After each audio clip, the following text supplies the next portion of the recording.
Hey Crossridge, if you're anything like me, a return to normal, whatever that looks like, can't come soon enough.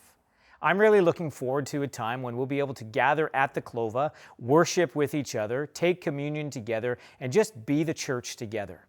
Unfortunately, even with the easing of some restrictions, the health and safety precautions suggested for gatherings, things like masks, distancing, different entrance and exit points, no ability to visit in the lobby, constant cleaning, no kids ministry, no communion, maybe even no singing, and the exclusion of those in our community with compromised immune systems, not to mention the number of gatherings we'd need to offer to accommodate everyone, these things all point to the value of waiting a while longer. So practically, what does this mean? Well, we're going to continue gathering on Sundays via the live stream. It's not ideal. Preaching to an empty room is hard. Singing in your living room with one or two other people might feel awkward, but we are still gathering together, most of us at the same time. Secondly, our community groups are going to continue meeting via Zoom, but we're also encouraging them to find ways to gather in person. Tailgating, picnics in the park, small gatherings, but now face-to-face.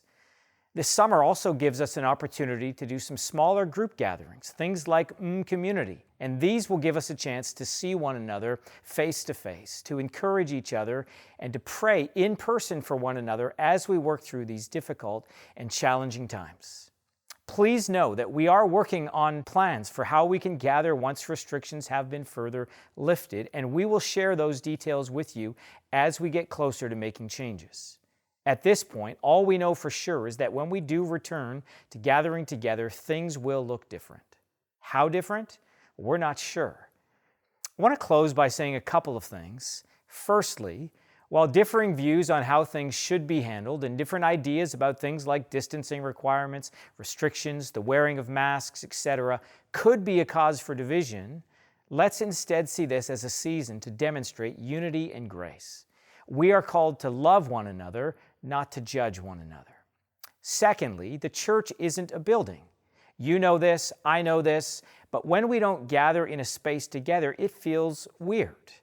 But it doesn't change the fact that we're still on mission together and can continue to love and care for each other through these difficult times. Well, that's all I have for now. I would encourage you to keep an eye on the weekly for updates. You can check the website regularly to see what's happening. Other than that, we will see you Sunday on the live stream.